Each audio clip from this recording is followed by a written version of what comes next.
All right, well, let's talk about some games we recently played. We're going to try to stick to games we've played together in recent weeks or whatever. So, first game, we got Mysterium. It's mysterious.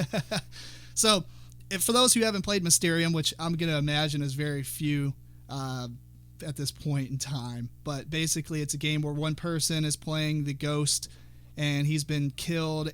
Basically, you got all these different things, clues out there, and the other players are trying to work together alongside the ghost to find out who and what killed him, basically, and you're trying to deduce that, and everybody's working together. So common goal, very cooperative. And what did you think about that?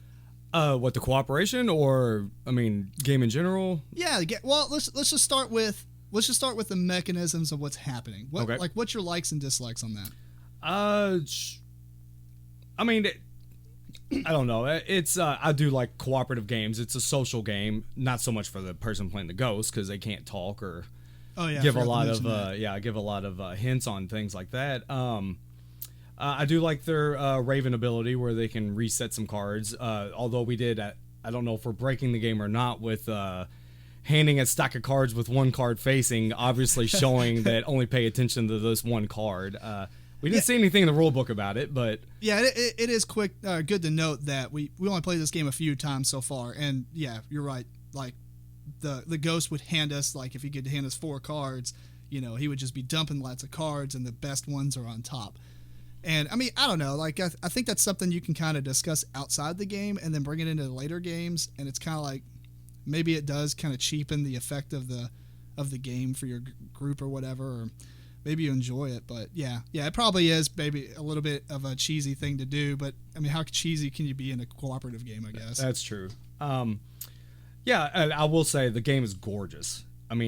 Everything, production quality is great. I think the screen, what we had to put something on top of it. I don't know if they needed to make it a little bit taller, put some space over the top cards there, because we could all easily see right into it if you were anywhere besides straight on with the ghost. And I can't remember how many players it plays up to, but if you get too many players, you're obviously going to be kind of semi-circling around the ghost. Oh yeah, definitely. Yeah, the only thing I didn't like about this game, in compared to Deception, which we're going to talk about next, is, and I think I remember saying this on my Deception review that I did on the Dice Tower, but basically you're kind of making up what happened along the way, right? So, in like Clue and things like that, everything's determined in the very beginning. Like, here is the stuff that killed this person. Here's the weapon. Here's the person, blah, blah, blah. And maybe I'm wrong because I didn't play the ghost, but he kind of determines that as you're playing, right? He picks during each phase. Or maybe it wasn't that, but at the end of the game, once he kind of he picks a person for each player. That's what it was. Yes. So he picks a guy that each person needs to accuse or whatever, and it picks a weapon or whatever in a location. And then in the very end, he takes all that, puts them in piles, and he decides which pile was right. Like he didn't know in the beginning. Maybe it's a mystery. Somebody could have killed him from behind or whatever. But right. Maybe it suddenly came to him. Yeah, maybe that's the story, and I guess that's the point. I don't know. I kind of like game like, Clue or, Deception, where it's predetermined. Like, it's already, like, this is what happened. I know what happened. I'm trying to get you guys to get that information. So right. That's the only thing. I don't know, but I thought it was decent. Yeah. Did you like the fact that it actually had a way to win outside of the cooperative part of it, or with the point totals? You had your bidding orbs or whatever them things were. That was like one person wins or something. Yes.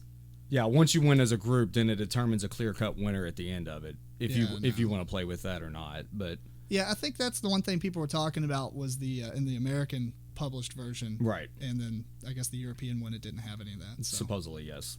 Yeah.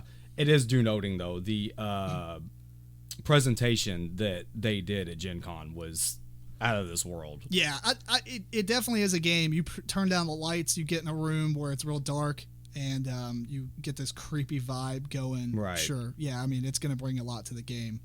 It didn't let them show the game off too much because I think they only had 2 tables going at a time, and I think after the first day it was all booked. Yeah. for the whole weekend, but I mean, it really did its part. I think it got a ton of hype.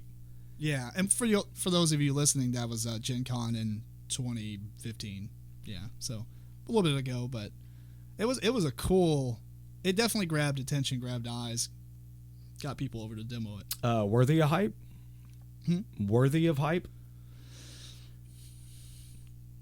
Let's talk about deception. We'll come back to that. All right.